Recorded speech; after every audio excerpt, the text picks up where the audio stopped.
इनमें 6 सिद्धांत हैं जिनका पालन करेंगे तो निश्चित रूप से खेती समृद्धि देगी। सिद्धांत का मतलब क्या है? प्रिंसिपल्स का मतलब ये तो पर्यायवाची शब्द हो गया।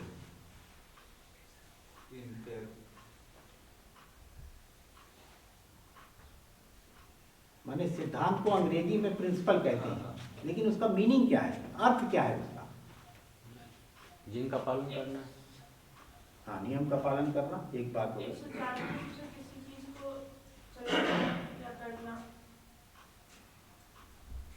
क्या व्यवस्था से कुछ? अरे सरल सा है, जिसका अंत सिद्ध हो। माने ये प्रक्रिया करेंगे तो यही परिणाम आएगा। वह प्रक्रिया जिसका अंत एक ही तरह होता है उसको सिद्धांत कहते हैं। सरल सा, इतना ज्यादा काहे? मतलब सिद्धांत जिसका अंत सिद्ध हो माने चाहे जैसे करेंगे परिणाम यही आएगा। जैसे आग छुएंगे तो जलेंगी, ये सिद्धांत है, हो गए। ऐसे ही सिद्धांत है। तो वह सिद्धांत जिनका पालन करेंगे तो समृद्ध खेती होगी ही, नहीं करेंगे तो नहीं ही होगी।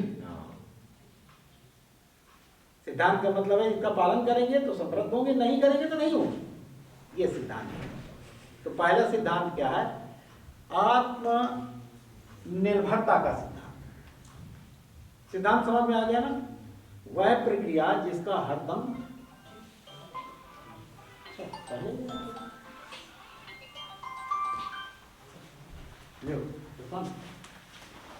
अपनी बात सबको बताते हैं।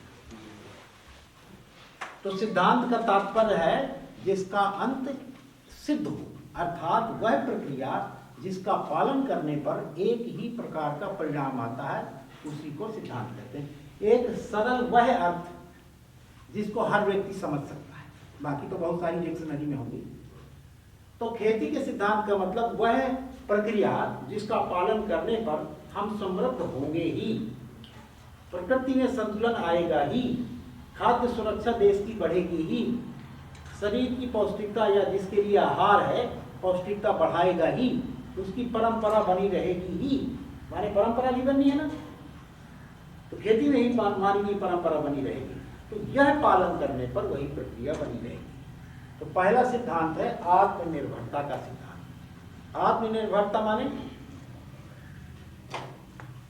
अब इसके पर्यायवाची से ज्यादा आत्मनिर्भरता का शब्द इसलिए स्पष्ट नहीं होगा, आत्मा को ही नहीं जानते क्या है आत्मा, तो निर्भरता का अर्थ तो समझ नहीं पाएंगे। इसलिए इसका सबसे अच्छा नजदीकी अर्थ देता है अंग्रेजी वाला, सेल्फ सफिशिएंसी, है ना? स्वयं के आधार पर सेल्फ सफिशिएंसी माने पूरक नहीं, प्रचुर हो जाना, सफिशिएंट होना, पर्याप्त होना। तो आत्मनिर्भरता का मतलब, पहली आत्मनिर्भरता खेती में खेत में लगने वाली सारी चीजें खेत से आई। तो खेत में क्या क्या आता है? लगता है खाद, बीज, पानी, ऊर्जा और विचार। अभी हम खाद कहां से आती है हमारी? कैसे आत्मनिर्भर होंगे, कैसे समृद्ध होंगे? सिद्धांत ही नहीं है। अभी बीज कहां से आता है? पानी कहां से आता है? पैसे से। बस उसको, पानी को बाहर छितराने के लिए आप बिजली का प्रयोग करते हैं, बिजली का बिल देते हैं, तो पैसे ही आ रहा है। अपना भी ट्यूबवेल है तो भी उसमें भी पैसा जा रहा है। ऊर्जा का मतलब निराई में, गुड़ाई में, कटाई में, मड़ाई में, गहाई में, ये सब ऊर्जा ही लगती है ना। ये कहां से आ रही है? पैसे से। मजदूरी पैसे से। कैसे समृद्ध हो सकता है किसान? तो उसका तरीका है कि हम ऐसा खेत का डिजाइन बनाएं, ये चारों चीजें खेत से आए। और ये कब होगा? जब हम विचार में स्वायत्त होंगे, विचार में आत्मनिर्भर होंगे। हम अभी क्या है? विचार में परतंत्र हैं। तुरंत वहां से आता है शनि जी का फोन, क्या करना है भैया? अरे भैया विवेक लगाना है और कुछ नहीं करना। तो कोई ना कोई आगे आपको वैज्ञानिक बताएगा जिसने कभी खेती नहीं की है। कागज में निक्सन का कोट पता है ना, अमेरिका के एक राष्ट्रपति थे निक्सन, उन्होंने एक बार कहा था, बहुत अच्छा कहा था, कि जब खेती को पेंसिल कागज में करनी हो और पेंसिल से करनी हो, बड़ी आसान चीज है। तो अब कागज में खेती करने वाले हल चलाने वालों को ज्ञान देने आते हैं कैसे देश का सत्यानाश ना होगा। और या ऐसे ही लोग इनका संसद में या खेती के संबंध में जो निर्णय होते हैं उसकी प्रक्रिया में भी वही भागीदार होते हैं। कैसे ना आपका विनाश होगा, देश का भी विनाश होगा, आपका भी विनाश होगा, खेती का भी विनाश होगा, कोई नहीं, मत रोक नहीं सकते उसको। तो विचार में भी स्वायत्तता। तो पहला सिद्धांत क्या हुआ, खाद अपना, अभी बहुत तरीके बताए गए खाद के अपने, पहचानना भी बताया गया कि किस प्रकार से पहचाने सब्जी की खाद, सब्जी लेनी है तो कैसे अच्छी खाद बनाएंगे, बागवानी करनी है तो उसकी खाद अलग है, लिक्विड मैन्योर कैसे बनाएंगे, स्प्रे करना है तो उसको कैसे देना है, समय समय पर पोषण चक्र भी नहीं हुआ हुआ, आज होगा। आपको पौधे की उम्र के हिसाब से कैसे तय करते हैं कि क्या क्या तत्व के रूप में उसको देना है, उसको कैसे अपने बनाएंगे। हम किसी का यहाँ पर यह नहीं कहते हैं कि गोबर ही डालना है, पौधा तत्व के रूप में ही लेता है, लेकिन वह तत्व के रूप में यदि किसी फैक्ट्री में बनता है, बाहर बनता है, उसके लिए हमारे देश की सरकार का 2 लाख करोड़ रुपया लगता है, फिर इसके बाद यदि आती है तो हम घाटे में हैं और देश भी घाटे में और खेत भी खत्म। वह चीज को अगर आप बना लें तो कोई दिक्कत नहीं है, हम उसके पक्ष में हैं कि किसान अपना बनाए, उसको कोई बेचे ना। तो खाद बीज में जबरदस्ती हम पर आश्रित हो गए।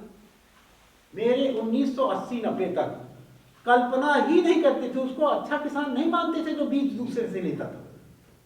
सारे लोग अपना बीज रखते, ज्यादा से ज्यादा अपने बीज को एक्सचेंज करते रहते थे। तुम्हारा वाला बीज अच्छा है तो तुम हमें दे दो, हमसे ले लो, वो जानवरों को खिला लेना या जो कुछ भी करना हो। तो इस तरह से एक्सचेंज करते रहते थे। खरीदने का तो कोई कल्पना नहीं आती थी 80 तक। अब बीज लेना है तो कितना महंगा होता है, कई गुना महंगा होता है। और वही बीज जब आपके यहाँ तैयार हो जाता है तब कितने में बिकता है, तब वहां पर सरकार एक तो फांसी का फंदा लगाए रहती है, उसमें गर्दन नापती रहती है। चाहे आपका एक कहावत है ना, टके शेर भाजी टके शेर खाजा। चाहे आपका जितना पौष्टिक हो, प्राकृतिक विधि से लिया गया हो आपका गेहूं, और चाहे जितना डीएपी यूरिया डाल के गेहूं लिया गया है, बराबर हो जाएंगे वहां सब बराबर हो जाते हैं। तो इस तरह से भैया ये 5 चीजें अपनी बनानी है। दूसरी आत्मनिर्भरता क्या है, घर में प्रयोग होने वाले वस्तुएं खेत से आएंगी। खेत का डिजाइन फिर कैसे बनेगा, मुझे अपने घर की जरूरत पता करनी होगी, तो ये आपसे एक्सरसाइज कराया गया होगा। तो दाल, सब्जियां, मसाले, अनाज, फल, दूध, घी, कोई मांस अंडा खाता है तो मांस अंडा अपने घर में, अपने खेत में पैदा करें। अगर 2 आत्मनिर्भरताएं कर ली, आपने 50% समृद्धि का सूत्र पा लिया। ठीक है नहीं, समृद्धि रोक पाएगा फिर कोई नहीं रोक पाएगा। तो ये अपना खेत में, इसमें किसी के क्वेश्चन हो तो आगे हो जाएंगे, लेकिन जब खेत का डिजाइन बनाए तो ये ध्यान रखें कि कैसे खाद आएगी। 6 स्टेप बताए गए होंगे जी। पशुपालन का भी बता ही दिया गया, कितना खेत है तो कितने रेशियो में पशु पालने हैं, कौन कौन से पशु पालने हैं, फिर उनसे किस किस प्रकार से खादें बनानी है और निरंतर बनानी है, कैसे बनानी है। जैसे फसल लेनी हो वैसे खेत खाद बनानी है। आप जल्दी जल्दी फसल लेने वाले हैं तो जल्दी जल्दी वाली आपको बता दी जाएगी, सीमांश बता दीजिए। आप बहुत देर में लेने वाले हैं, बढ़िया आराम से पकने दीजिए, 65-70 दिन में, 80 दिन में बनने वाली खाद बता दी जाएगी। आपको केवल धान के लिए, तो धान के लिए किस तरह से लेना है, उसका लिक्विड मैन्योर भी हो जाएगा, ये वाला मैन्योर भी हो जाएगा, सारा हो जाएगा। आपको तय करना है कैसे बनाना है, आप बना लीजिए। ठीक है। दूसरा सिद्धांत है संतुलन का सिद्धांत। कल भी मैंने संतुलन के बारे में बताना की कोशिश की थी। संतुलन माने क्या होता है, रिवाइज हो जाएगा, राइट अनुपात, रेशियो में चीजें होना, वो तो संतुलन का तरीका होता है। संतुलन के मायने क्या है,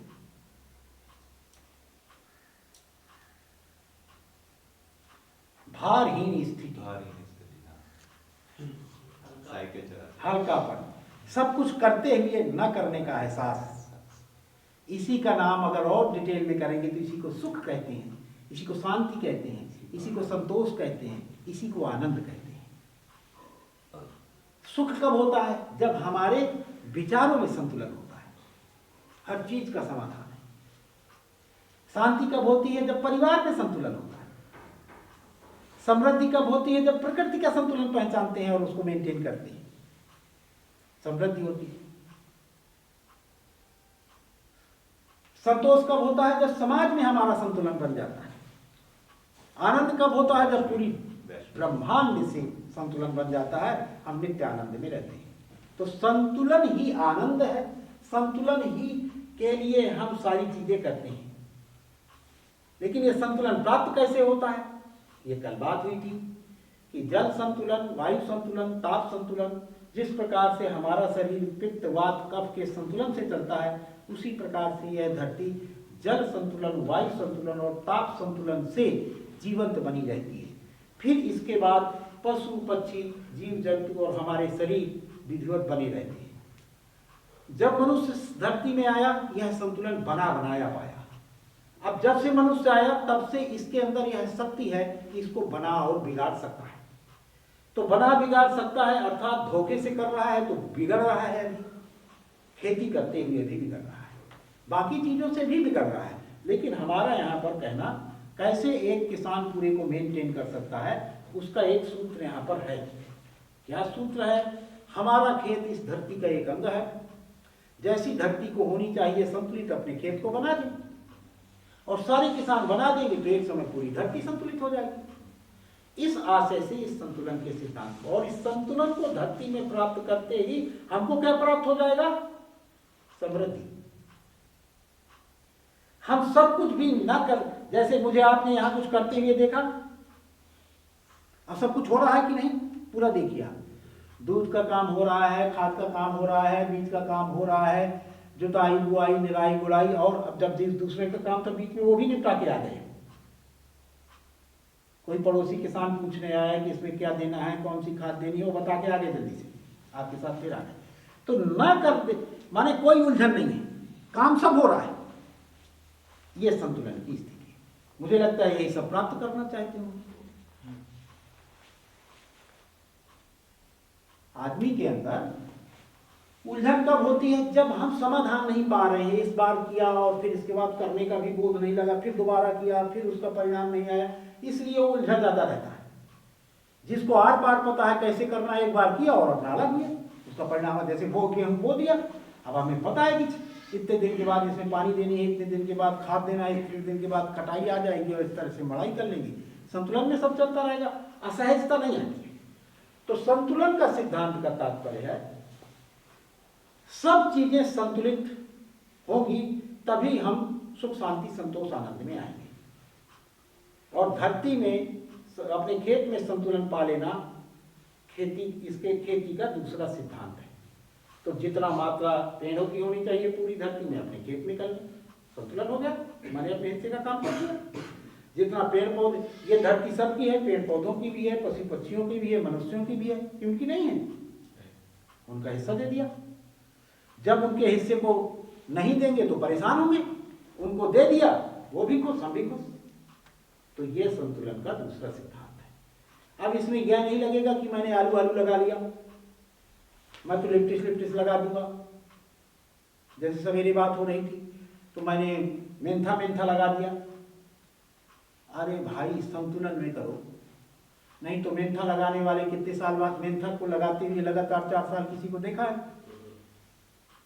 थक जाते। कोई एक प्रकार की सब्जी लेता है, सब्जी लेते लेते 5 साल बाद क्यों थक जाते हैं? संतुलन नहीं, संतुलन बनाना पड़ेगा। अब वो संतुलन यहाँ पर डिटेल में और जाएंगे तो आवश्यकताओं की जांच के अनुसार के संतुलन में अपने खेत का संतुलन बनाना है, खाद के संतुलन में अपने पशुओं को रखना है। माने पशुओं को संतुलन जान गए तो जो आप कह रहे थे परफेक्ट रेशियो को पहचानना संतुलन का एक तरीका है। तो उस ये सृष्टि चलती ही है उस अनुपात से, और उत्सव में आ जाती है। जैसे हाइड्रोजन और पानी एक अनुपात में मिले, उत्सव में पानी बन गए। इसी तरह से उस अनुपात को पहचान पाना, संतुलन को पहचान पाना है, ठीक है ना, वो प्रक्रिया है। तो दूसरा सिद्धांत हो गया अपने खेत में संतुलन। ये संतुलन में एक चीज और देख सकते हैं, यदि अपने खेत को हम वैश्विक दृष्टि से देखते हैं तो अपने आप में हम संतुलित हुए कि नहीं हुए? अभी हम खेत को कैसे देखते हैं? मेरा है, व्यापार की दृष्टि से हम स्वयं में असंतुलित हो गए। और उसमें अगर हम जैसे आम के पेड़ का एक उदाहरण देते हैं, एक आदमी ने आम का पेड़ इसलिए लगाया कि इसमें हम फल आएगा, फल को बेच के बाजार से इतने रुपए का ले लेंगे। एक आदमी ने उसी तरह का पेड़ लगाया, लेकिन उसके मन में आया कि हम दुनिया को ऑक्सीजन देंगे। तो जिसने दुनिया को ऑक्सीजन देने के लिए पेड़ लगाया, क्या उसको फल नहीं मिलेगा? आनंद भी ऊपर से हो गया। क्या उसको पैसा नहीं मिलेगा? और जिसने पैसे के लिए लगाया वो मूल्यांकन ही नहीं कर पाएगा कि यार हम तो ऑक्सीजन भी दे रहे हैं, लेकिन अब सब जगह पैसे के लिए लगा रहे हैं और दबे दबे भी चल रहे हैं। किसान का ये हाथ होता है, कारण वो सब कुछ रहा है लेकिन मूल्यांकन नहीं करना नहीं जानता है। अरे वो ये कहना शुरू कर दे कि भाई हम खेत अपने से ज्यादा इसलिए गेहूं लगा रहे हैं कि इस देश को खिलाना है यार, अपने आप सम्मान आपका बढ़ जाएगा। आप ये कहिए कि हम पेड़ इसलिए अपने से ज्यादा लगा रहे हैं कि लोग ऑक्सीजन लेंगे, ये शहर वाले बेचारे मर ना जाएंगे, ऐसे बताना भर सीख लीजिए तो भी आपका मूल्यांकन होना शुरू हो जाएगा। और ऐसा है कि नहीं है? दूध हम ज्यादा दूध अपने से ज्यादा पैदा कर रहे हैं बच्चों से ज्यादा, क्यों? क्योंकि शहर के बच्चे मर न जाएं। वो ऐसा है कि नहीं है? तो हमने भाव बड़ा कर लिया तो क्या छोटी चीजें नहीं मिलनी बंद हो जाएंगी? यार भाव बड़ा कर लो। संतुलन के सिद्धांत का मतलब तुम भाव तो बड़ा रखो कि तुम एक वैश्विक काम करने जा रहे हो, वैश्विक काम कर रहे हो, तो बाकी क्या क्या पैसा मिलना बंद हो जाएगा? तुम्हें सम्मान ऊपर से पा जाओगे। क्यों चुरकुटों में अपना नाम लिखवा देते हो व्यापारियों की तरह? व्यापारियों को कहो कि तुम लोग अपने बच्चे पालो यार, हम तो देश पालने वाले लोग, हम तो धरती पालने वाले लोग हैं, तुम्हारी हमारी क्या तुलना? और जब आपके यहाँ आए तो उनको बता दो तुम्हारी औकात कहाँ है, हमारी औकात कहाँ है। हम देश धरती पालने वाले लोग हैं भाई। ये पैसों में दूसरों से छीन के झपट के पलने वाले लोगों की हमारी क्या तुलना हो सकती? लेकिन गौरवबोध ही नहीं है। जब आपको गौरवबोध नहीं है तो आपका सम्मान को करेगा भाई? इसलिए भी ये संतुलन को बताइए, अपने खेत में निभाइए और बताइए भी। बताएंगे तब लोग आपकी इज्जत करेंगे, इसके पहले कोई इज्जत करने वाला नहीं है। नहीं तो वो तो आ ही जाएंगे अपना कुछ ना कुछ नाटक नौटंकी करके। आप बताइए क्या, तुम सबसे पहला क्वेश्चन पूछिए तुम्हारा दाना कहाँ से आता है जी? बाजार से आता है तो तुम अमीर आदमी कहाँ से हुए? जिसका बिना श्रम के दाना आता है अभी ऊपर मनुष्य कहाँ है? वहीं से शुरू करिए। वो तो कहीं ना कहीं से लूट के खा रहा है ना। लूट की कोई भी प्रक्रिया होगी उससे देश नहीं बनता है, धरती नहीं बनती, मानवता नहीं बनती। मानवता बनती ही है जब श्रम से आता है, तो श्रम का सम्मान होगा। आप ही अपना सम्मान नहीं करते,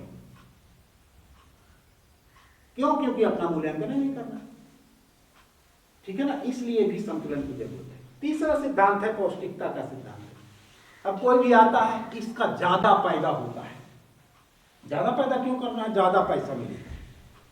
और धरती में सिद्धांत क्या है? जेनेटिक्स का क्या सिद्धांत है? There is negative relationship between quality and quantity. जब हम जानते हैं, ये जेनेटिक्स के लोग भी जानते हैं कि क्वालिटी घटाएंगे तभी क्वांटिटी बढ़ेगी, और क्वांटिटी घटाएंगे तभी क्वालिटी बढ़ेगी, सब जानते हैं। फिर भी किसान बुद्धू बन जाता है। जैसे एक गाय का बढ़िया उदाहरण है। गाय आप लीजिए, दक्षिणी गोलार्ध की गाय और उत्तरी गोलार्ध की गायों में थोड़े से डिफरेंसेस हैं बस, बाकी गाय पूरी दुनिया की एक तरह की है। अब यहां देसी विदेशी गाय लगा देंगे भैया। दुनिया की हर गाय 30 से 35 हजार लीटर दूध को, चारे को, भूसे को दूध में कन्वर्ट करती है। कम से कम 70,000 किलो 140,000 किलो भूसे और चारे को गोबर में कन्वर्ट करती है। ऐसे ही तेल, उसका गोमूत्र का भी अनुमान कर लीजिएगा, मैं अभी कर नहीं पाया हूं, करना चाहिए आपको, कि एक गाय एक शरीर यात्रा में 30 से 35 हजार लीटर दूध कन्वर्ट करती है। किसको, किससे कन्वर्ट करती है? भूसे से, चारे से। और 1,40,000 किलो गोबर बनाती है। कितना महत्वपूर्ण काम करती है। और सब गाय करती है।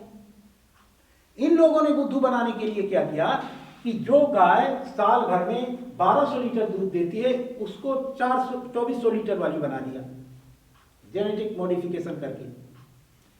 तो लगने लगा ये दूध ज्यादा देती है, जबकि उसकी ब्याज घट गई।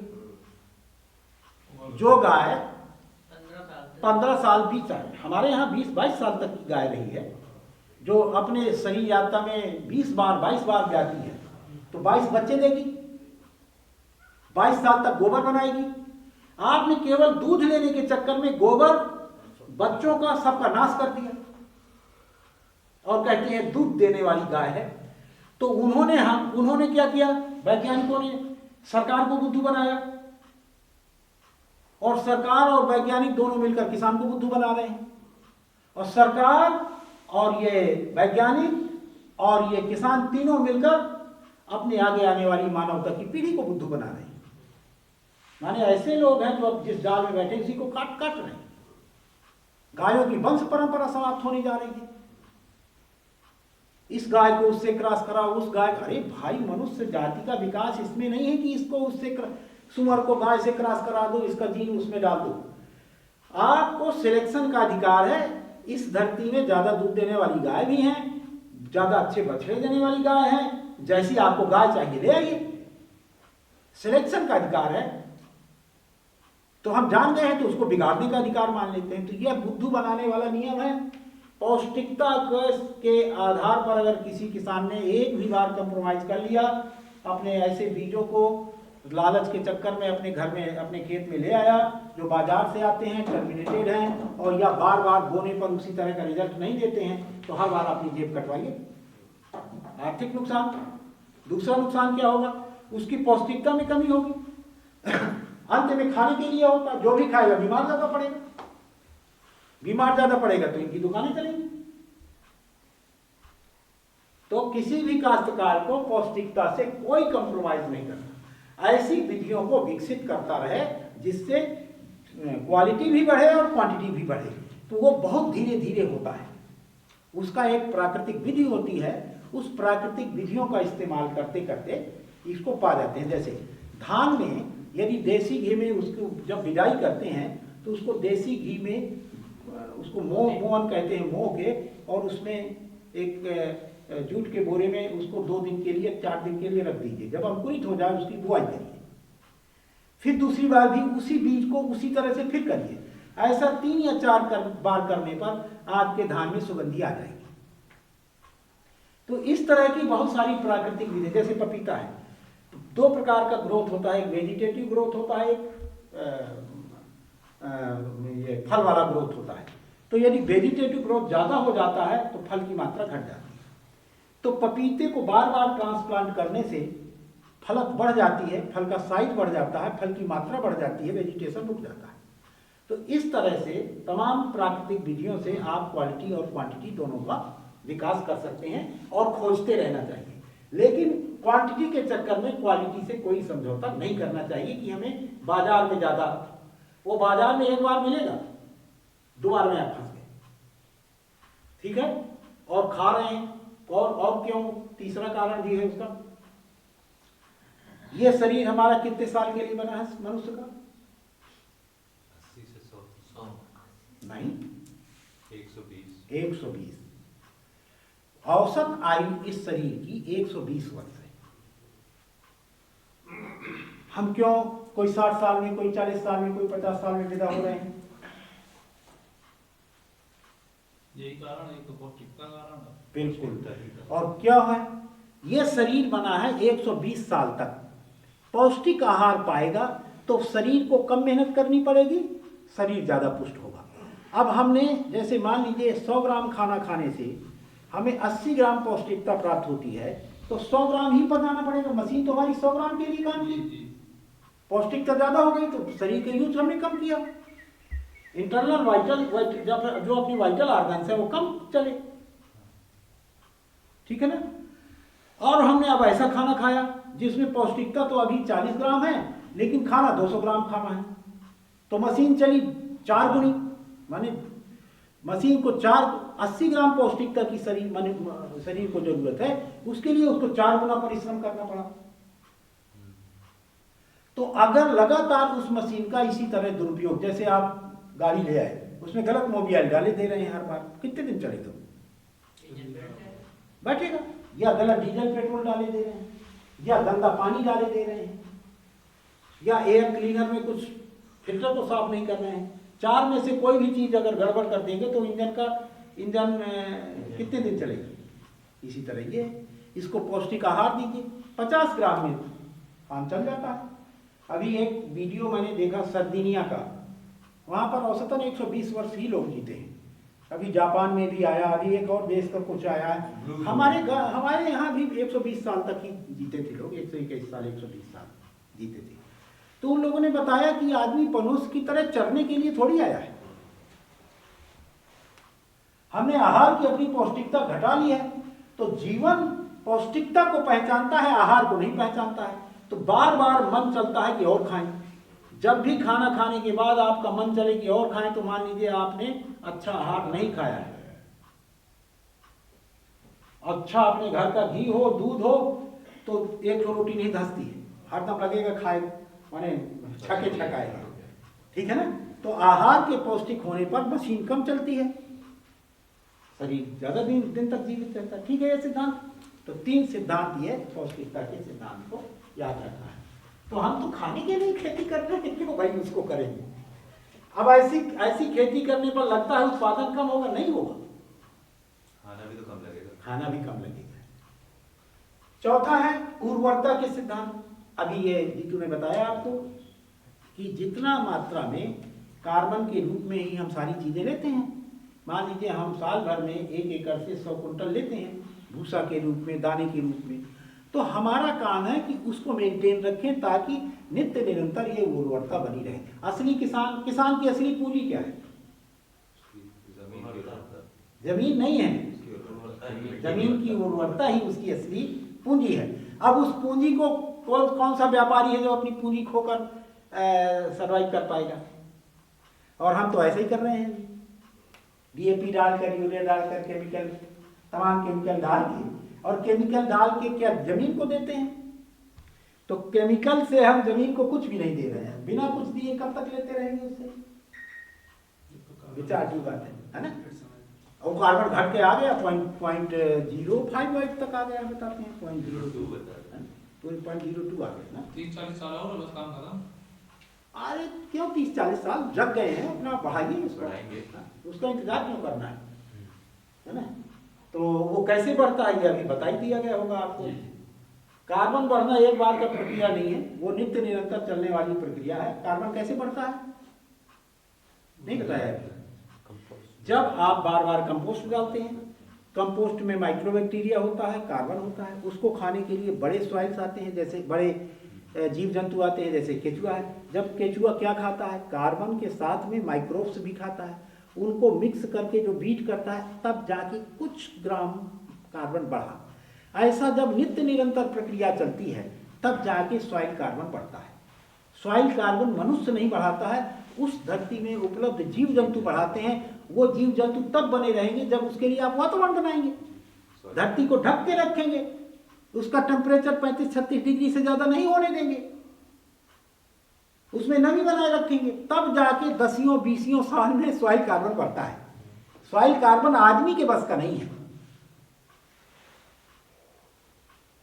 उसमें उपलब्ध जीव जंतु ही बनाते हैं, तो वहां पर वातावरण बनाना पड़ेगा, ठीक है ना। तो उर्वरता को बनाए रखना किसान की सफलता है। अपना खूब उत्पादन लीजिए लेकिन उर्वरता बनाए रखिए। उसकी प्रक्रिया के बारे में आपको बताया ही गया होगा कि हर जीव जंतु अलग अलग प्रकार की विशेषताएं रखता है। बकरी अलग प्रकार का खाद्य देती है, गाय अलग प्रकार का खाद्य देती है, भैंस अलग प्रकार का, मुर्गी अलग प्रकार का। तो सब प्रकार की खाद्यों को, और ये पेड़ पौधों की पत्तियां होती है, मिनरल का भंडार होती है। तो ये पत्तियां, टहनियां, इनको मिला के जब खाद बनाते हैं तो अच्छा मिनरल युक्त, कैल्शियम युक्त, नाइट्रोजन युक्त, सारे प्रकार के मिनरल्स युक्त खाद बनती है। उस खाद को देने से आपके जो बीज है वह भी पौष्टिक होता है, आपका आहार भी पौष्टिक होता है। तो सभी प्रकार के पशुओं को पालना और खाद बनाने के लिए यहीं पर मनुष्य का काम है।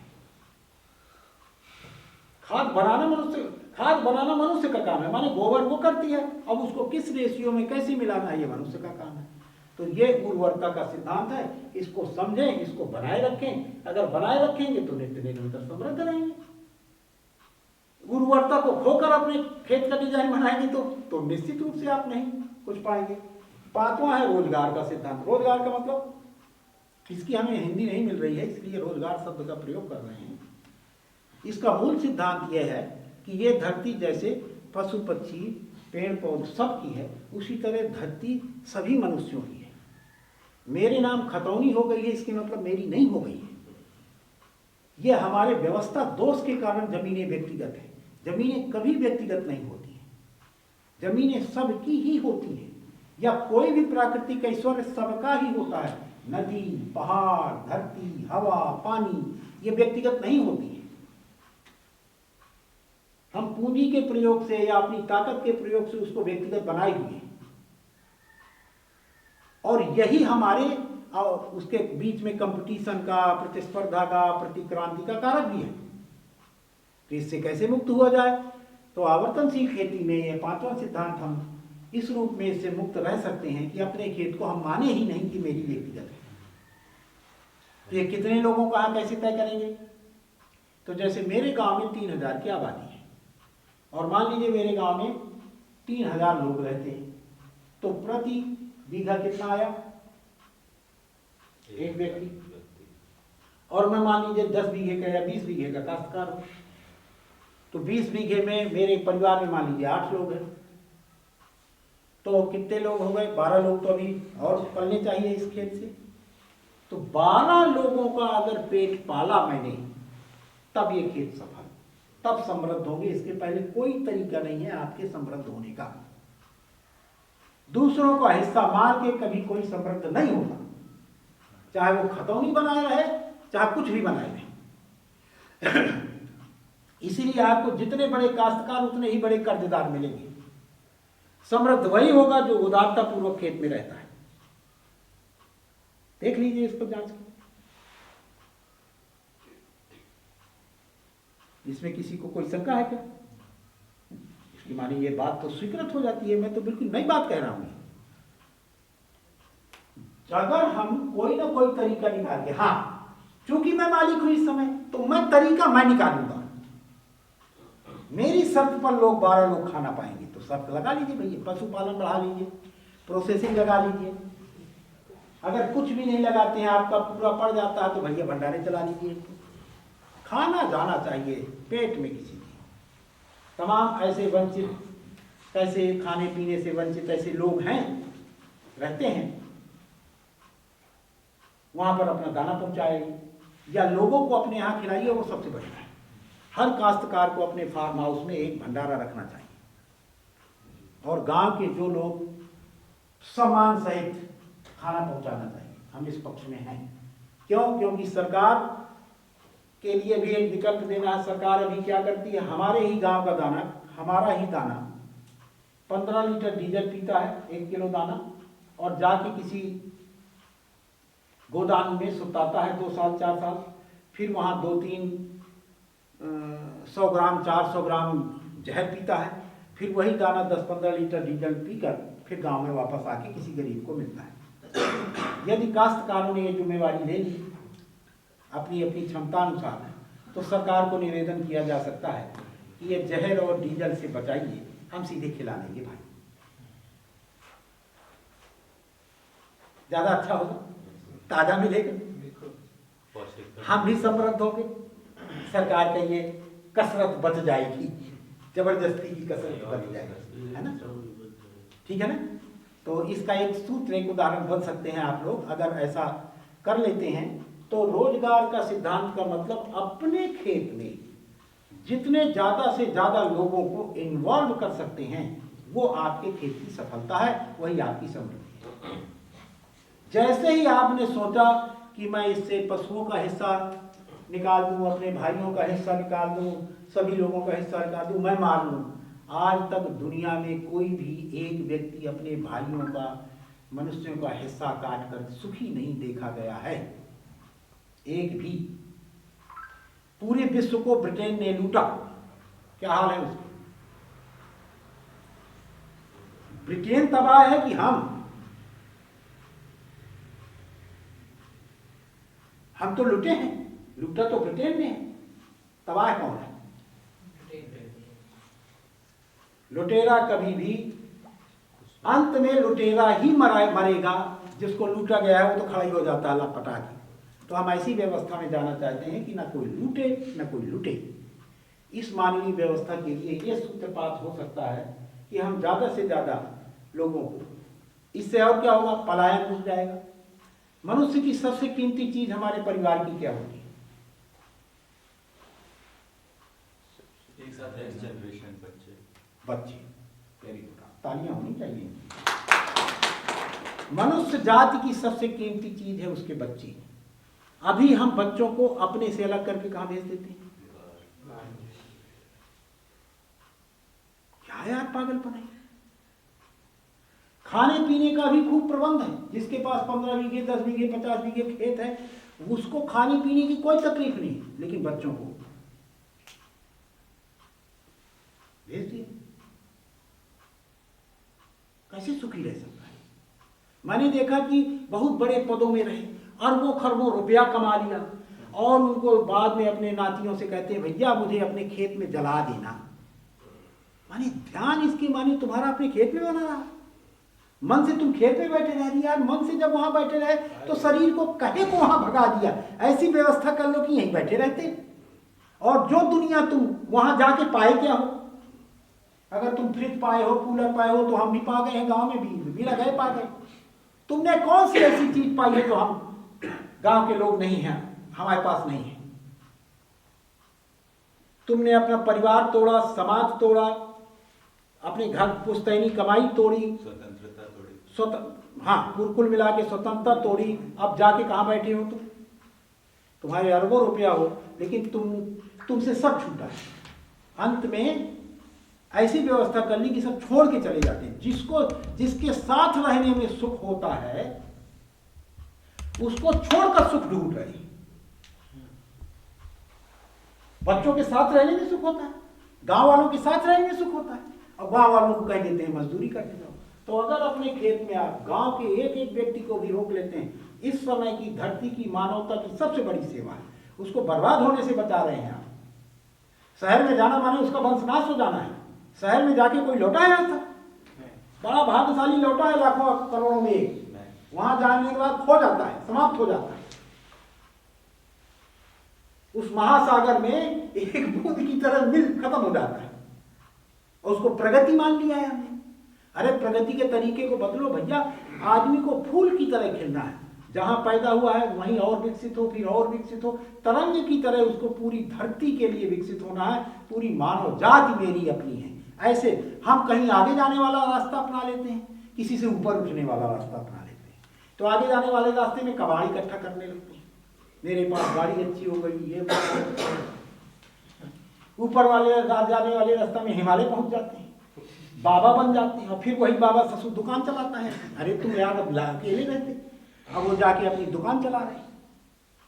तो ना किसी से ऊपर जाना है और ना किसी से आगे बढ़ना है। तरंग की तरह अपने प्यार के क्षेत्र में सबको समाते चला जाना है, और पूरी दुनिया को समा लेना है। उसी का नाम वसुधैव कुटुंबकम है। पूरे परिवार की तरह पूरी दुनिया में रहना सीखना है। यह यहां से निकलता है, अपने खेत से निकलता है। हम यहीं रहते रहते पूरी दुनिया को, हमें कहीं जाने की जरूरत नहीं। अब जिसको पागलपन है तो होके आ भी जाएगा, क्या दिक्कत है? मजा मार रहा है कुछ दिन तक, जूतला खा के आ ही जाएगा, नहीं तो ससुरनाश तो हो ही जाएगी, दूसरा शरीर बदल के आएगा। अरे कहीं ठीक।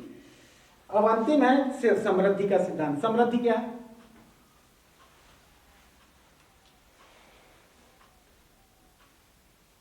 क्या है समृद्धि? जिसमें सभी लोग खुशहाल हो, देने का भाव आ जाना।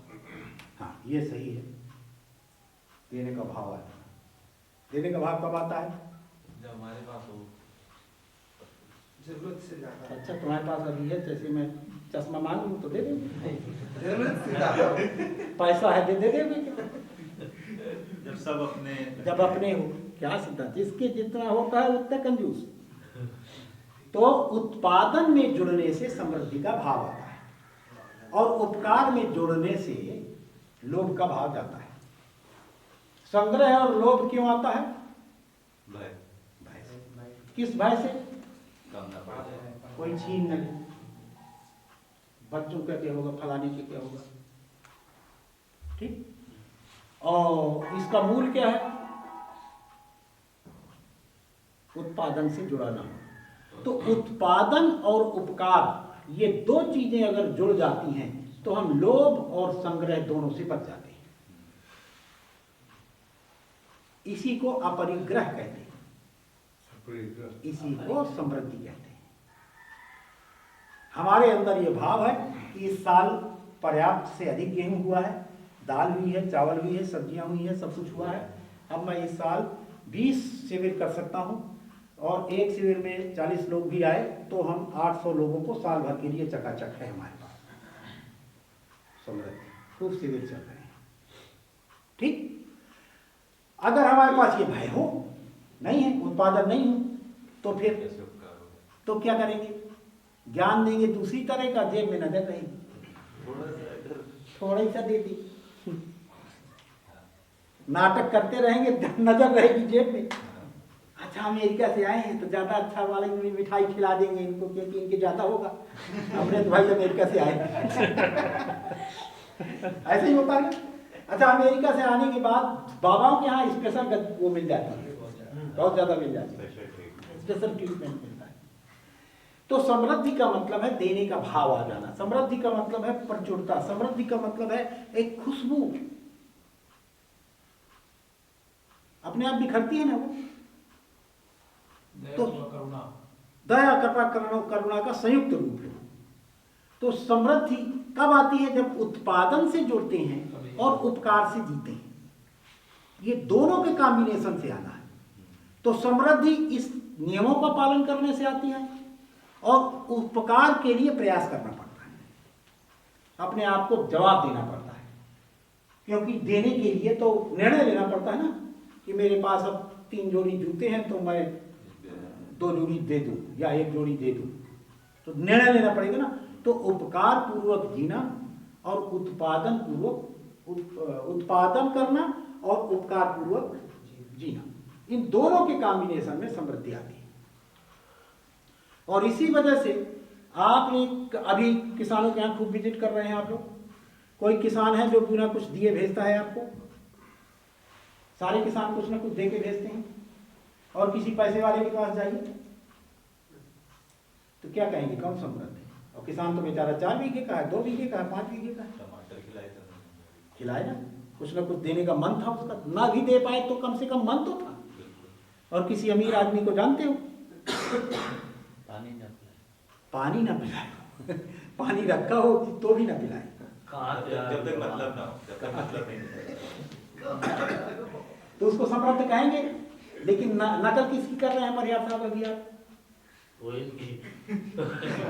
यार तो अपने दिमाग के इलाज काहे नहीं करवाते हैं? माने जिनको हम असमृद्ध मानते हैं, जिनको हम छुच्छा मानते हैं, उनके पदों के लालच, उनके धन के उससे उसकी तरफ भागते रहते हैं, उसी तरह का हम बनना चाहते हैं। ये बताइए मूर्खता नहीं है तो और क्या है? तो समृद्धि का मतलब, अब इसको और प्रैक्टिकल रूप में देखते हैं तो 3 प्रकार की जरूरतें होती हैं हर काश्तकार की। एक जरूरतें रोजमर्रा की, कुछ जरूरतें जब वो बड़ा होगा, उसके बच्चे होंगे तो इकट्ठे पैसे की जरूरत पड़ेगी, और एक जरूरत और है, वो सबकी जरूरत है कि मैं इस धरती में आया हूं तो मुझको लोग याद रखें। ये है कि नहीं? लेगेसी सबको लगता है ना। इसके लिए बड़े बड़े उपाय करते हैं लोग। हमारे गांव में एक व्यक्ति थे, नाम ना लें तो ज्यादा अच्छा रहेगा, बड़े अच्छे आदमी, बहुत ही समृद्ध, लेकिन उनकी पत्नी के साथ कुछ अनबन हुई और पत्नी नहीं साथ में रही तो बच्चे भी नहीं रहे।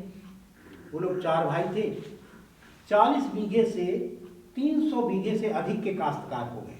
हमें इतना परिश्रम, बाकी सारे गुणों से भरपूर थे। जब उनकी उम्र 80 साल के आसपास हुई तो एक दिन मेरे पास आए और बोले, प्रेम बाबू मैं एक मंदिर बनवाना चाहता हूँ। मैंने कहा, यार दादा मंदिर क्यों बनवाना चाहते हो? बहुत सारे मंदिर पहले से बने बनाए हैं। तो भाई अगर धार्मिक कार्य का मन चला है तो फला मंदिर का जीर्णोद्धार करवा दो, फला कर दो, ढिमका कर दो, और नहीं तो बड़ा संकट पड़ जाएगा। बोला, क्या संकट पड़ जाएगा? मैंने कहा, देखो काहे का मंदिर बनवाना है? कहा शंकर जी का बनवाना है। तो हमने कहा, गांव में तो पहले से 2 शंकर जी के मंदिर हैं, तो फिर शंकर जी फलाने वाले, शंकर जी दिखाने वाले तो यार शंकर जी को कहे संकट में डाल रहे, एक शंकर बना रहने थे एक गाँव में। उसको मेरी बात समझ में नहीं आई है दादा को, और मेरी उनको नहीं आई। वो गुजर भी गए, मंदिर बनवाया, अधूरा मंदिर छोड़ के गए, आज उसमें सुअर घुसते हैं, वो कुछ नहीं हुआ उसका। लेकिन मैंने अध्ययन किया कि उनको छटपटाहट इस बात की थी कि मेरे लड़के भी नहीं हैं, याद कैसे रहेगी?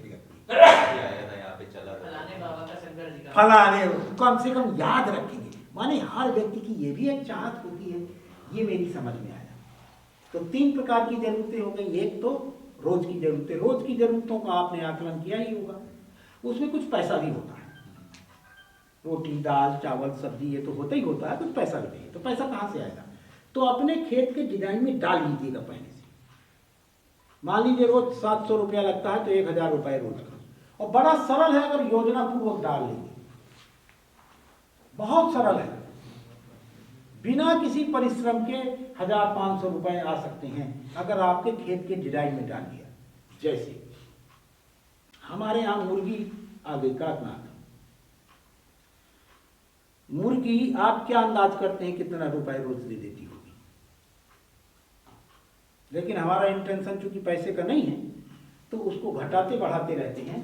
बीच बीच में ये रोज 500, 600, 700 रुपए तक चली जाती है। 20 रुपए का एक अंडा जाता है, यहीं आके लोग लेते हैं, यहीं आके लोग लेते हैं। और 50 से 60 मुर्गी होने पर आपके पास 15-20 अंडे मिलने शुरू हो जाते हैं, माने 1/4 अंडा मिलता रहता है। और बीच बीच में मुर्गे भी निपट गए, तो एक आदमी का पर्याप्त घर चल जाता है। 50 मुर्गे। हमने तो यहाँ ऐसा कॉम्बिनेशन बना रखा है कि एक आदमी की पूरी मुर्गियां, उसका पैसा नहीं लगता हमें, और हमें खाद के लिए चाहिए। तो मतलब डिजाइन में कुछ ना कुछ ऐसा डाल लीजिए जिससे रोज मिले और जिसकी डिमांड हो। उस चक्कर में ना पड़िए आप, और कोई चक्कर में ना पड़िए। कोई साधु बाबा आके बताए हिंसा अहिंसा, तो बताएंगे कि भाई तुम हमारे पास ना आया करो, और इससे कम से कम एक आदमी से तो मुक्ति मिल जाएगी। हम तो भैया ये पालेंगे, पालने में पालने वाले का फल मिलेगा, खाने वाले को खाएंगे नहीं। हम खाने के लिए नहीं कह रहे हैं, हम पालने के लिए कह रहे हैं, क्योंकि हमें पालना इसलिए पड़ेगा कि खेत सबका है। खाना ना खाना अपने व्यक्तिगत संस्कार हैं, सरकार की नीतियां हैं, उसमें हम अकेले क्या कर सकते हैं। तो इस तरह से उस खेत की डिजाइन में प्रतिदिन कुछ पैसे का इंतजाम कर सकते हैं। दाल बड़ी बना सकते हैं, प्रोसेसिंग यूनिट आपने यहाँ देखी होगी, कुछ भी बना सकते हैं जो आपके इलाके में। और इस पर विश्वास करिए, आप जो कुछ भी बनाएंगे सब बिक जाता है। तो दूसरी समृद्धि का दूसरा यह है कि mid term need. Mid term need का मतलब जब आप 45-50 साल के होंगे, आपके बच्चे जवान होंगे, उनकी शादियां होंगी, उनके लिए अलग मकान की जरूरत पड़ सकती है, कुछ भी पड़ सकता है। इकट्ठे 25-50 लाख, 1 करोड़ रुपए की जरूरत है। तो खेत का डिजाइन करते समय ही आज की तारीख में बहुत सारे ऐसे पेड़ हैं जो 25,000, 30,000, 40,000, 50,000 में बिकते हैं।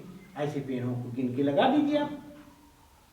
जैसे शीशम 30-35 साल में आराम से एक पेड़ 25-30 हजार रुपए का हो जाता है।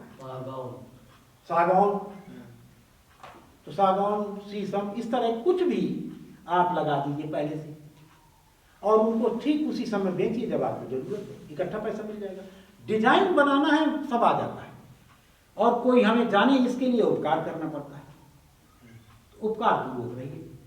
जितने ज्यादा लोगों को अपने फार्म हाउस में फुटफार्म माने पैर कचरेंगे आप, उतना ही फले फूलेंगे। मनुष्य से ज्यादा कीमती, मनुष्य से ज्यादा कीमती पांव धरती में किसी के नहीं है। आपके घर में जितने ज़्यादा लोग आएंगे उतने समृद्धि बरसेगी। उनके आने भर से आप तरीका निकालिए, उस उपकार से आपको लोग याद रखेंगे। ठीक है ना, यश के लिए।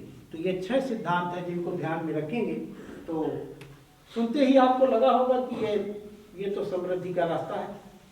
तो अगर सुनते ही ये लगा है तो उसको एक्शन में ले आए। और मैं समझता हूँ हर काश्तकार जो अभी खेती करने जाने वाले हैं उनको भी कुछ ना कुछ पहले से होगा, कुछ ना कुछ एडजस्टमेंट बनाना पड़ेगा। लेकिन अगर वैचारिक रूप से स्पष्टता बनी रही तो बन जाता है। और आपने यहाँ आसपास कई किसानों को देखा होगा, कल गए थे आप विजिट में, कैसा लगा वो किसान? पर्वत जी और आशीष जी कैसा लगा? पर्वत कैसा लगा? पर्वत बहुत आप चमकती आंखों में, एक मस्त चमकती आंखों वाला, एक समृद्ध आदमी, संतुष्ट थे बहुत, संतुष्ट मतलब किसान। पैसे वैसे की बात पे भी मुस्कुरा देते थे। पैसे देखिए, पैसे की हम बात नहीं कहते हैं। पैसे को, पैसा देखिए, पैसे के पीछे अगर आदमी चलता है तो उसका अवमूल्यन हो गया। जी जी। जब आदमी के पीछे पैसा चलता है तो आदमी तो समृद्धि कहलाती है। तो ऐसा कोई तरीका निकाला जाए कि पैसा हम जहाँ जाए वहाँ है। उसके लिए अपना घर छोड़ना, द्वार छोड़ना, देश छोड़ना, क्या मतलब है इसका भाई? इसका तो कोई तुक नहीं है ना। ठीक, तो ये समृद्धि के सिद्धांत, सावधानियां क्या क्या, किसान बनने जा रहे हैं तो क्या क्या सावधानियां रखनी या किसान हैं तो 4 जगह हमें सावधान रहना है। पहली सावधानी प्रकृति।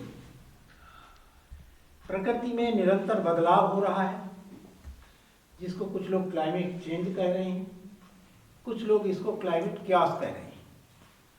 माने कुछ लोगों की मान्यता है कि ये तो होता ही रहता है, परिवर्तन होते ही रहते हैं, और कुछ लोगों की मानता है कि कुछ यह असंतुलन हो गया है, उस असंतुलन की वजह से ऐसा हुआ है। तो कभी ताप ज़्यादा बढ़ जा रहा है, तो कभी वात माने फ्रीक्वेंसी क्या कहते हैं वो, तूफानों की बड़ी फ्रीक्वेंसी बढ़ी हुई है। कोई कोई कहते हैं कि जो पानी की बरसात है उसमें बड़ा फ्रीक्वेंसी भी चेंज हुई है, डेंसिटी भी कम हुई है। और हम लोग ये देख ही रहे हैं, असमय बरसात हो रही है। इस साल तो धान के सीजन में पानी बरस गया, पूरा धान, बहुत अच्छा धान था, एकदम कोलैप्स हो गया। तो असमय बरसात होना, अनावृष्टि होना, अल्पवृष्टि होना, ओलावृष्टि होना, बहुत प्रकार से प्रकृति में दिक्कतें आ रही हैं। मैं जब से खेती शुरू की 86-87 से, मैं एक डायरी लिखा करता था। डायरी में एक चीज़ अवश्य लिखता था कि पहली बरसात कब हुई। तो पहली बरसात हुई 1997 तक, सन 86-87 से 1997 तक कभी भी ऐसा नहीं हुआ कि पहली बरसात 13-14 जून को नहीं हुई, 14-15 जून को। और 97 तक कभी भी ऐसा नहीं हुआ कि 14 जनवरी को बरसात नहीं हुई। 97 तक पहली बार 97 में 27 जुलाई को पहली बरसात हुई। डिले हो गए, पूरी एक फसल कोलैप्स हो गई। भाई जून में बरसात, तो बरसात वाली फसल चली गई। फिर जब जुलाई में बरसात हुई, जुताई हुई, फिर बुआई हुई, क्या होगा उसके समय में? 1.5 महीने का स्पान बहुत ज़्यादा होता है। जबकि अच्छी फसलों के लिए 40 दिन की तीव्र गर्मी, 40 दिन की तीव्र बरसात, 40 दिन की तीव्र जाड़ा जरूरी है। इससे कम में नहीं होता है। हमारे बुंदेलखंड में जो इतना सेट सिस्टम है कि इतने ही दिन सघन बरसात होती है, इतने दिन सघन जाड़ा होता है, सघन गर्मी होती है। 40 दिन तक, 40 दिन तक हमारे यहाँ टेम्परेचर 49-50 पहुँच जाता है। अब नहीं पहुँचता, अब तो 44-45 डिग्री के बाद पानी आ जाता है। तो इस प्रकार से जो मौसम में बदलाव हो रहा है, इसके प्रति हमें सावधान रहना पड़ेगा, क्योंकि हमारा धंधा ऐसा है या हमारी खेती ऐसी है, सीधे प्रकृति के आधार पर ही निर्भर है। वो घट बढ़ हुई तो उसी से हमारा पूरा दाना पानी चलता है। तो क्या करें इसके लिए? आपने आवर्तनशील खेती का मॉडल सुना, क्या प्रकृति से बचाने के लिए पर्याप्त है वो? इस पर डिटेल वार्ता नहीं हुई होगी। क्यों जी? डिटेल वार्ता नहीं हुई। अभी डिटेल वार्ता नहीं। हाँ, तो हम प्रकृति से बचने का सबसे सरल उपाय है बहुत प्रकार की खेती करना, multi crop, intensive crop farm, intensive खेती करना, माने एक साथ बहुत सारी चीज़ों को, बहुत सारी सब्जियां, अनाज, दाल, चावल ये तो लगाएंगे, तो इसमें कुछ ना कुछ बच जाएगा, कुछ ना कुछ चला जाएगा, इस तरह से बचेंगे। दूसरा तरीका है प्रकृति से बचने का कि प्रकृति के ऊपर तुरंत प्रभाव पड़ता है सब्जी के ऊपर,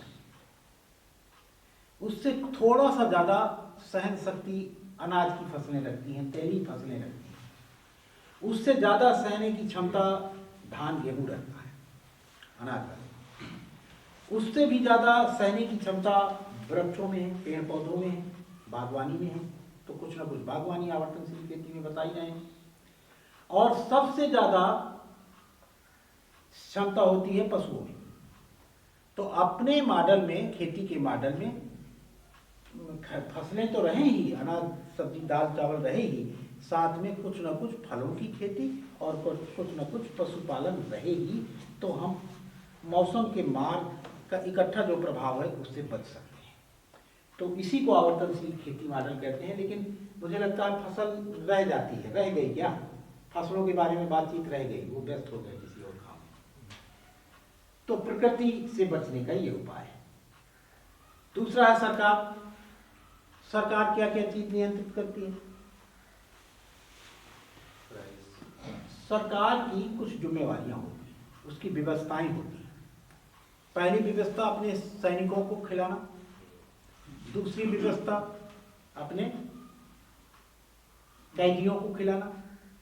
और हमारे देश की सरकार अभी तक वेलफेयर की 1990 के पहले तक हमारी सरकार का मोटो क्या था?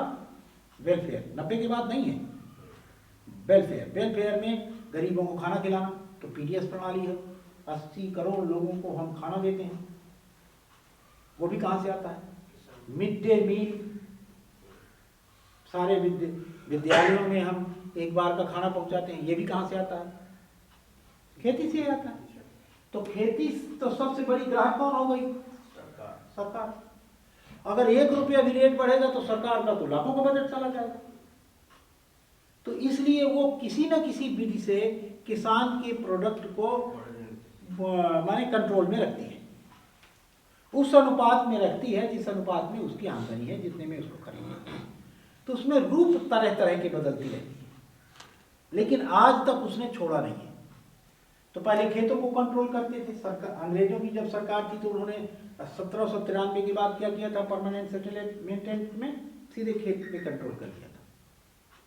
तो जब हम आज़ादी के पहले हम अपने ही जिन खेतों के मालिक हमें सरकार, भारत सरकार ने बनाया है, पहले अपने ही खेतों में हम नौकर थे। तो चंपारण वाला केस सुना ही होगा आपने। तो पहले खेतों को कंट्रोल करते थे, फिर क्या करने लगे?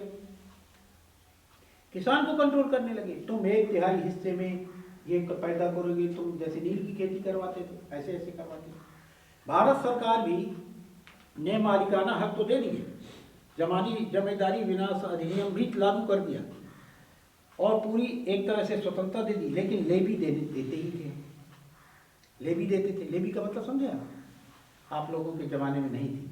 हम शुरुआत में, हमें याद है कि लेखपाल के माध्यम से, जैसे हम लोगों के इलाके में दाल बहुत होती थी, तो सैनिकों के लिए दाल लेखपाल बताता था इनके यहाँ इतना उत्पादन हुआ तो इतने एकड़ या इतने बीघे प्रति किलो की दर से सरकार के पास भेजते थे। एक निश्चित हिस्सा देना पड़ता, उसको लेवी कहते थे।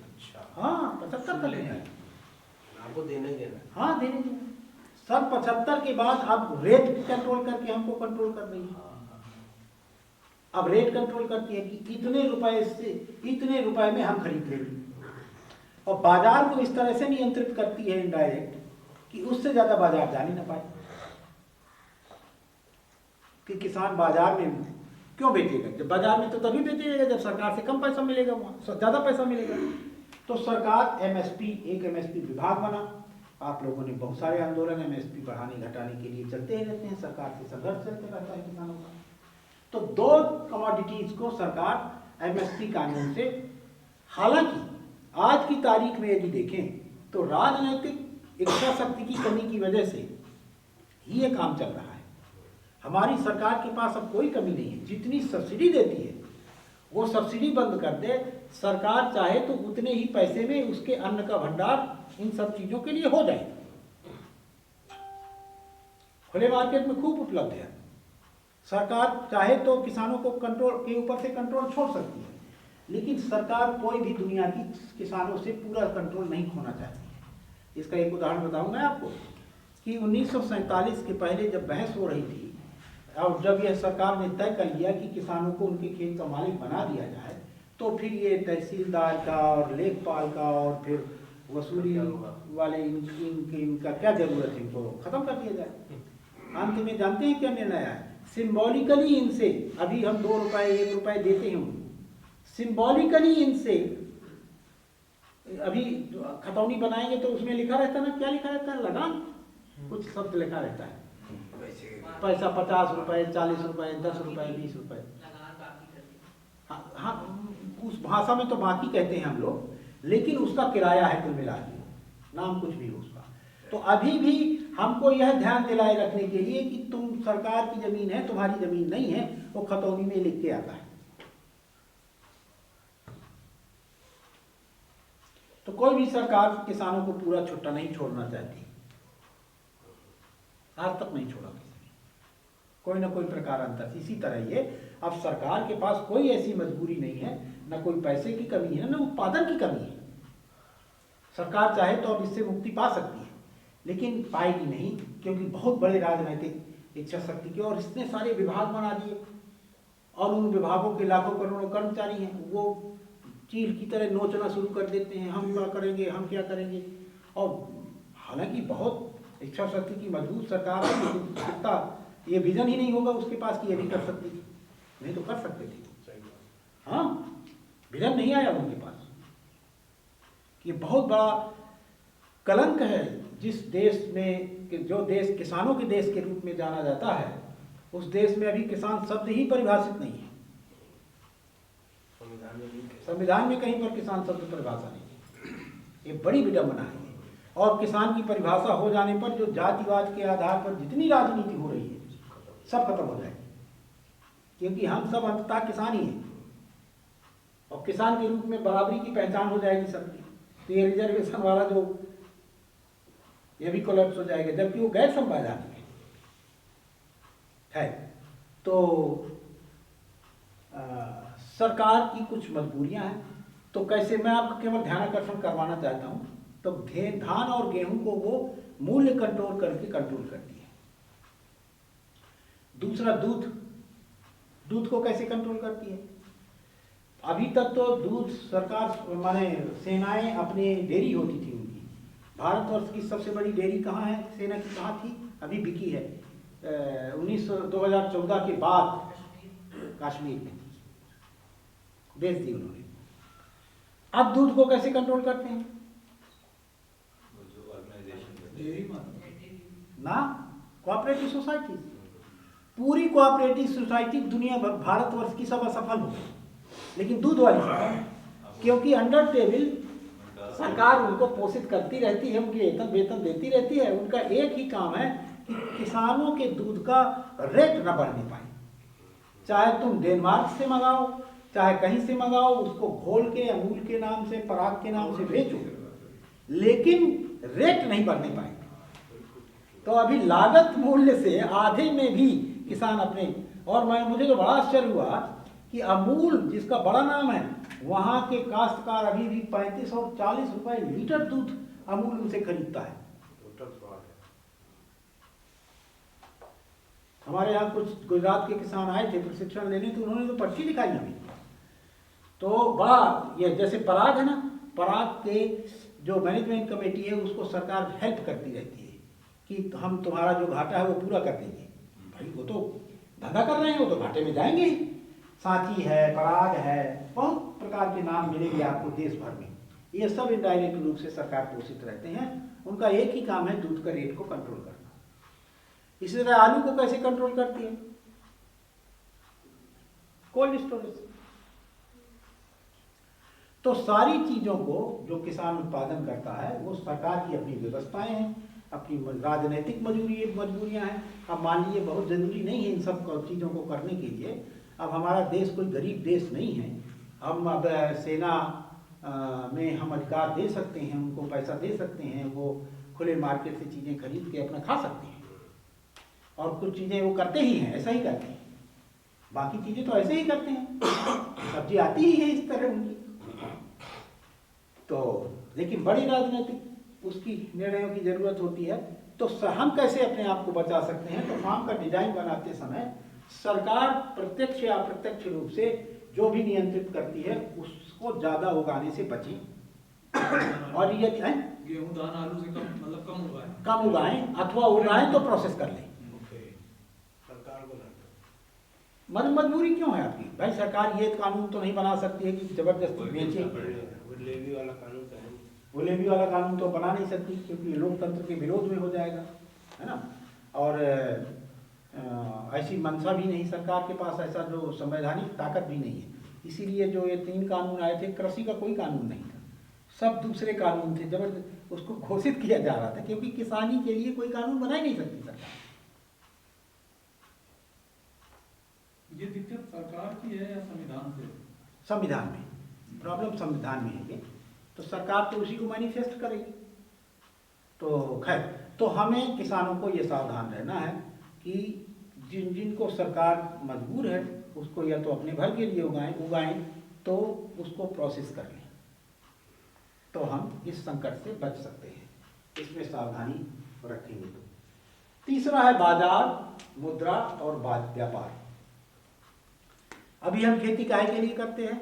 बाजार के लिए। बाजार के लिए। बाजार का नियम क्या है? बिचौलियों के बीच में होता है डिमांड सप्लाई। बाजार है क्या? उत्पादक बायर के बीच में बिचौलिया है जो लूट रहा है। बाजार वह स्थान है जहां उत्पादक भी लूटा जाता है, उपभोक्ता भी लूटा जाता है, और दोनों, और जो लूटने वाले आपस में लूट के अंत में मर जाते हैं। वो छोटी बड़ी मछली का सिद्धांत, जैसे एक व्यापारी ने लिया तो 2 बड़ा व्यापारी और छोटे व्यापारी को खाने के लिए बैठा है, तो आपस में भी खाते पीते रहते हैं, और उपभोक्ता जाएगा उसके भी चूना लगेगा, उत्पादक जाएगा। तो बाजार कौन सा स्थान है जहां पर सबका कत्ल होता है, लूटकाट। तो उत्पादक को सबसे कम प्राइस किस सिद्धांत से काम करता है? हाँ, उत्पादक को कम देगा, उपभोक्ता को ज्यादा सबसे देगा, ज्यादा मिलेगा, बीच का मार्जिन पूरा बाजार का। तो बाजार ही बिचौलिया है और कुछ नहीं, और उसको हम बाईपास कर सकते हैं, हम स्वीकारते हैं बाजार।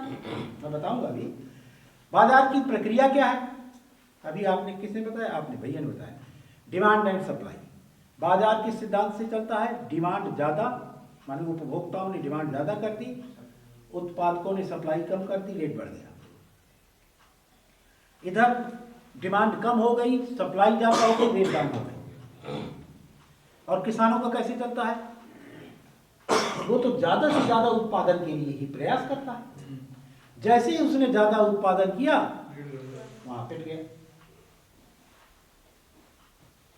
ठीक है ना। तो ये सावधानी रखनी है कि बाजार नियंत्रित खेती नहीं करनी है। अच्छा, बाजार का नियंत्रण कब से शुरू हुआ? वो भी हमारे बचपन में हमने देखा है अपनी आंख से।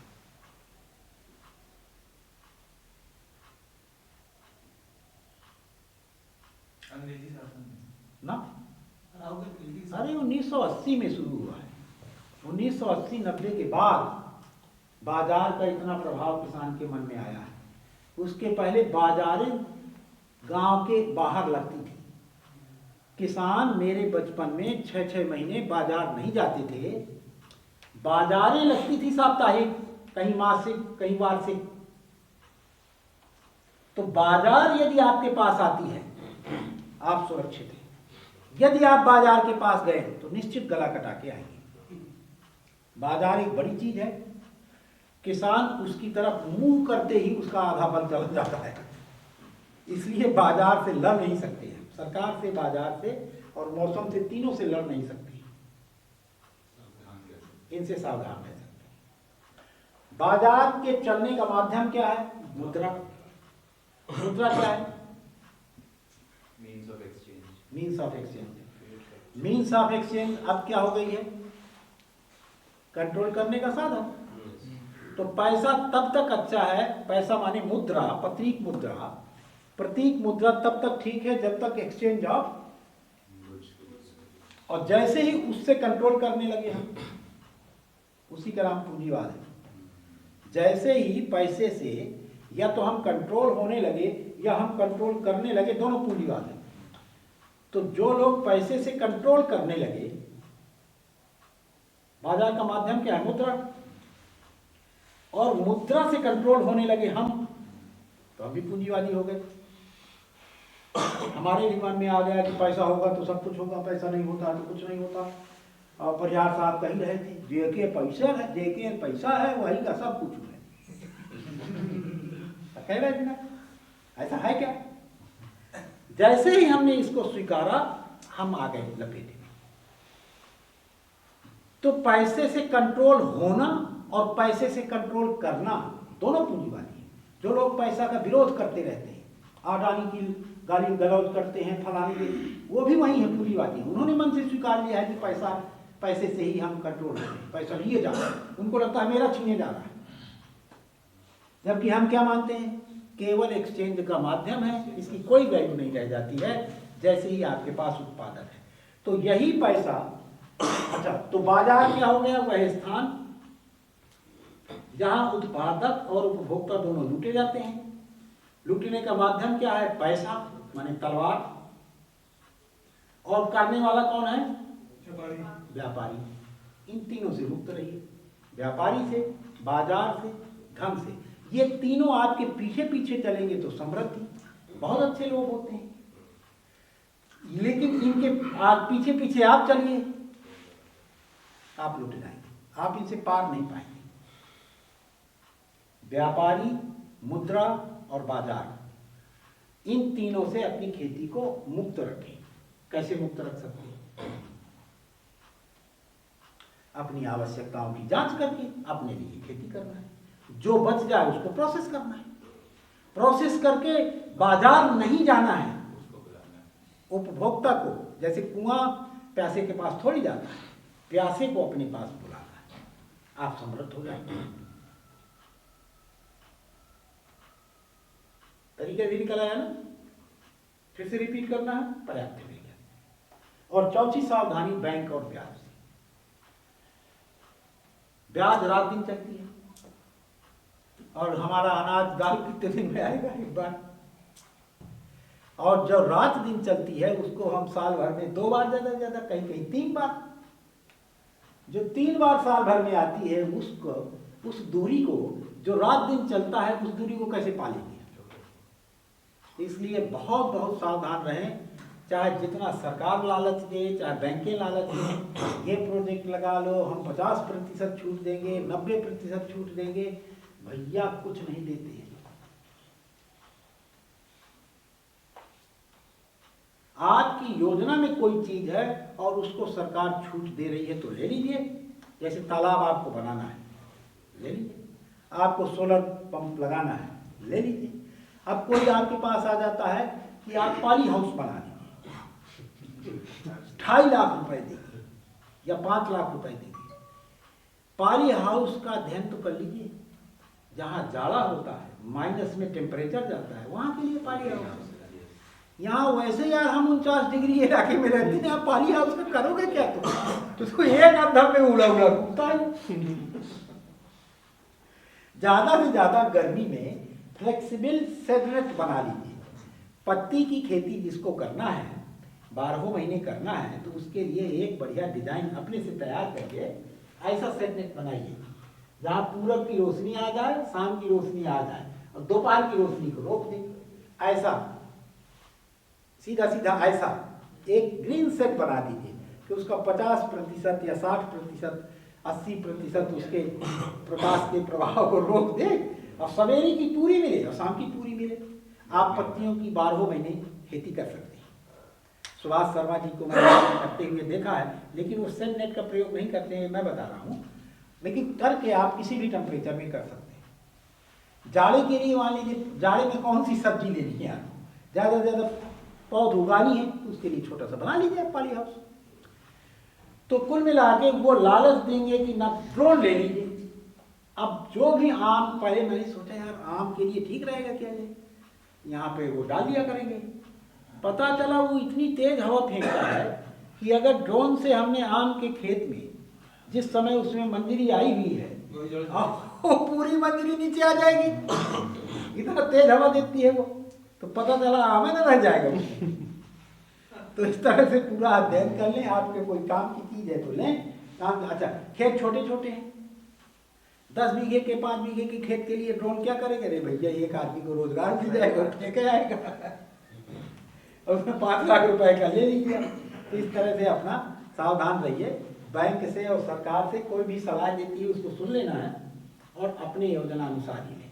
तो ये 4 सावधानियां रखेंगे, यह 6 सिद्धांतों का पालन करेंगे, आपको कोई समृद्धि से रोक नहीं पाएगा और आप समृद्ध होंगे तो देश समृद्ध होगा, खाद्य सुरक्षा हमारी बढ़ेगी, पर्यावरण संतुलित रहेगा, पौष्टिक आहार मिलेगा, हमको भी मिलेगा, सबको भी मिलेगा।